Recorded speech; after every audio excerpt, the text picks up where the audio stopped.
Hey everybody, since I'm out this week, I thought I would make a video of the explanations of each of the subjects, so it'll be a little bit longer today.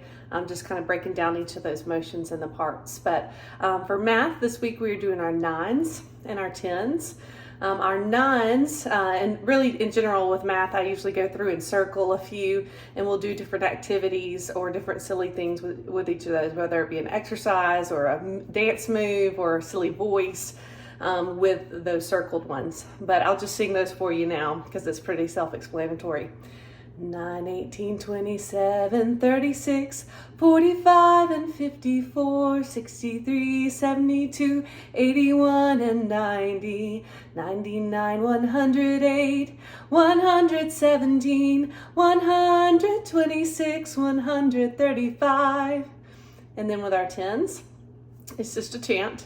So 10, 20, 30, 40, 50, 60, 70, 80, 90, 100, 110, 120, 130, 140, 150. So next we have the Egyptian Empire. We kind of do a chant for that as well. So it'll be Egypt, sign language E. So Egypt, south of the Mediterranean Sea, which we've talked about being a quack quack, a duck. Then we have the Nile River. So we're going to flow up through Africa because the Nile River flows north, which is very unusual. So Nile River Delta. So you'll have your 3 fingers just to represent the different branches of the river as it goes into the Mediterranean Sea. Wiggle your fingers there. And then Upper Egypt, Lower Egypt. And so that seems a little bit backwards to us too, but Upper Egypt will be a hand down low, and then Lower Egypt will be up high. And then at the end we'll do Egypt, 2 E's. So all that together, Egypt, south of the Mediterranean Sea, Nile River Delta, Upper Egypt, Lower Egypt, Egypt. Awesome. And so next we have our history.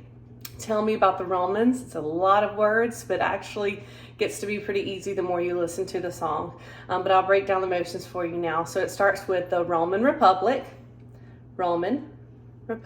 so 2 sign language R's, became the Roman Empire. And so for this, I do kind of a switch swap like this, and we'll do it a couple different times in this history sentence here. So the Roman Republic became the Roman Empire.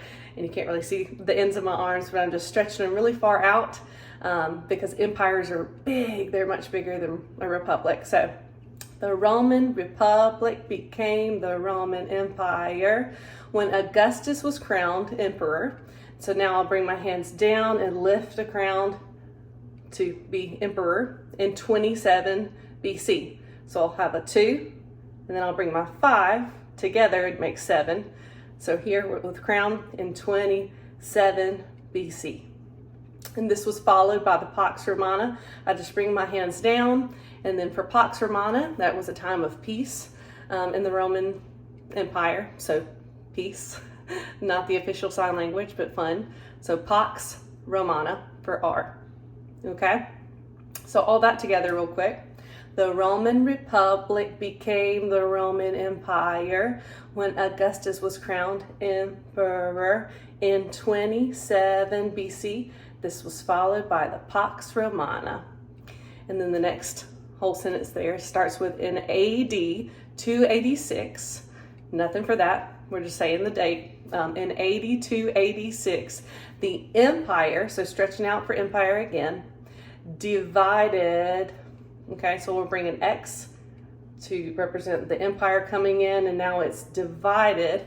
My arms are down low into the Western and Eastern empires. Remember we talked about how we do that cross again? Okay, and so hold these up, the Western and Eastern empires, until Germanic barbarians. And so for the sign language for barbarians, we're gonna show our muscles like we're flexing down low like that. So Western and Eastern empires until Germanic barbarians defeated the Western Empire in AD 476. And what that is just Western, W, sign language W, and then we're just going to fight with a sword because they were defeated.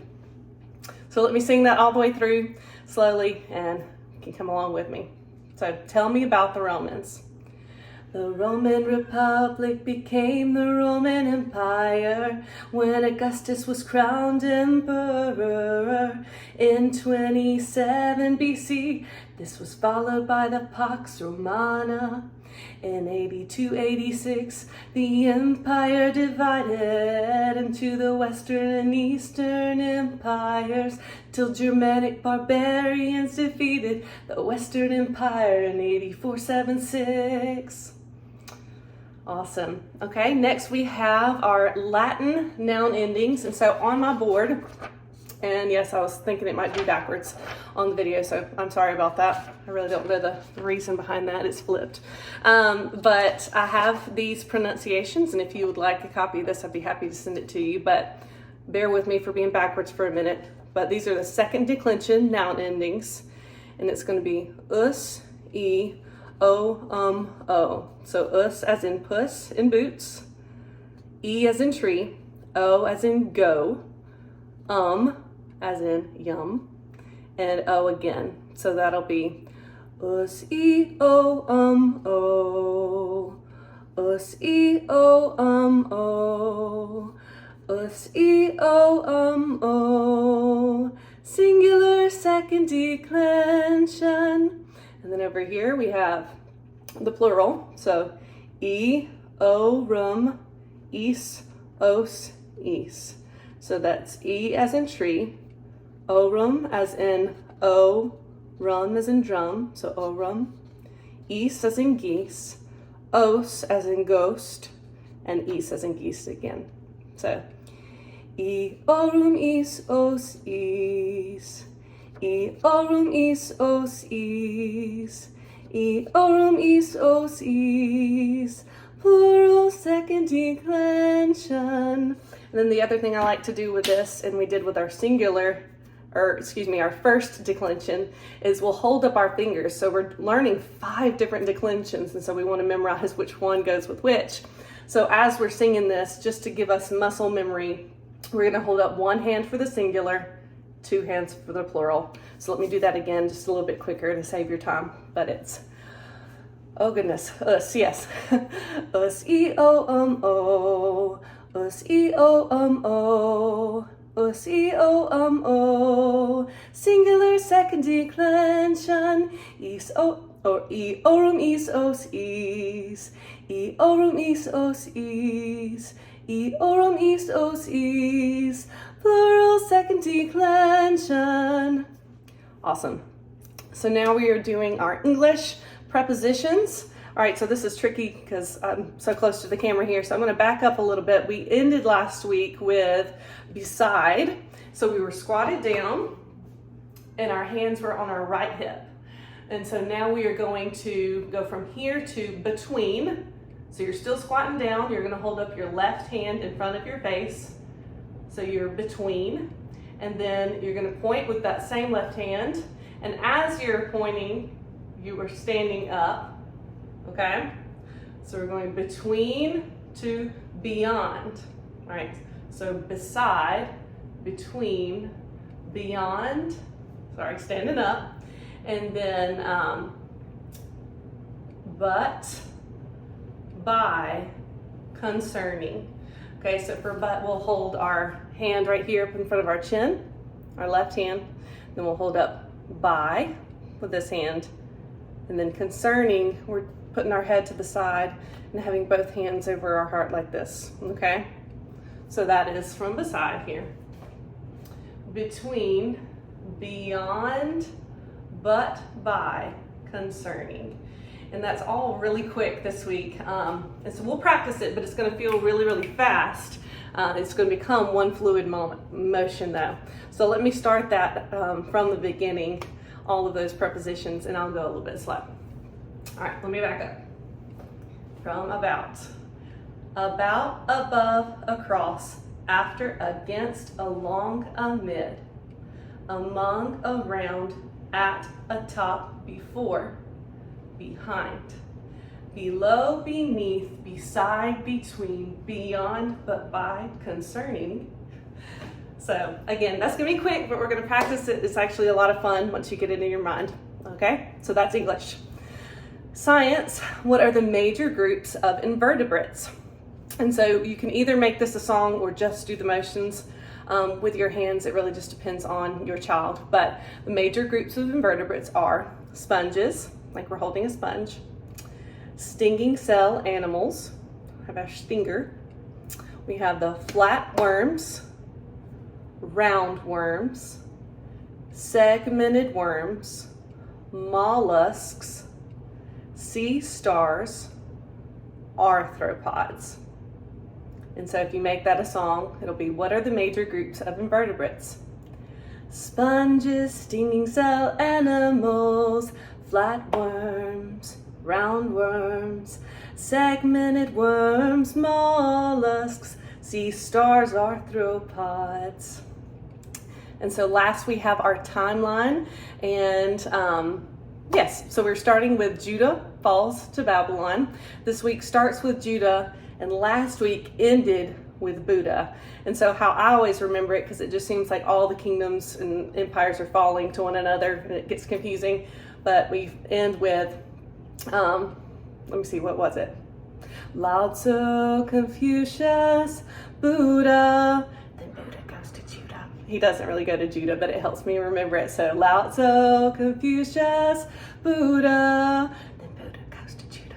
Judah falls to Babylon. So we have our J for sign language, J for Judah, and then falls, we have our hands up and they fall down to Babylon. So sign language B. And then temple destroyed. We're going to hold up a temple here, and it's going to fall down to our sides. Okay, so temple destroyed. Then Babylon falls to Persia, and that's a sign language B. We're falling again, and we're having a P, which is just like a peace sign with your thumb in between and upside down. Babylon falls to Persia. Jews return and rebuild the temple. So we're going to return here. We're scooping everybody in. They return, and then they rebuild the temple. Roman Republic. We actually did that in our history statement this week. Easy. 2 R's. Golden Age of Greece. So we're going to do the sign language for gold. I actually do have a kind of golden earring on today. So you're taking a sign language Y, and you're going to shake it back and forth like this, coming down from your ear to represent like gold jewelry. Okay, so Golden Age of Greece. Peloponnesian Wars is next, and we'll do wars a lot in the timeline song. So you have 2 hands kind of cupped in like this, almost like a bear claw, and they're fighting back and forth. Or you could be like you have a ball in your hands, and each hand is trying to snatch the ball from the other one, so they're fighting. So Peloponnesian Wars. Persia falls to Alexander the Great. And what that is the sign language P. We're going to fall again. Then we're going to have A for Alexander the Great. And we're going to lift him up. So all that together. Judah falls to Babylon. The temple's destroyed. Babylon falls to Persia. Jews return and rebuild the temple. Roman Republic, Golden Age of Greece, Peloponnesian Wars. Persia falls to Alexander the Great. And I think that is it. Yes, I'm looking at my sign up here. We have everything covered. Thank you guys if you made it this far. You're a champ. It's going to be a great week, and I can't wait to see you next time.